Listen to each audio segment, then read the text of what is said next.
దావీదిట్ల నేను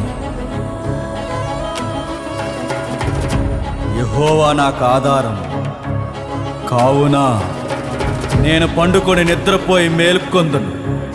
10,000 మంది దండెత్తి నా మీదకి వచ్చి మోహరించినను నేను భయపడను.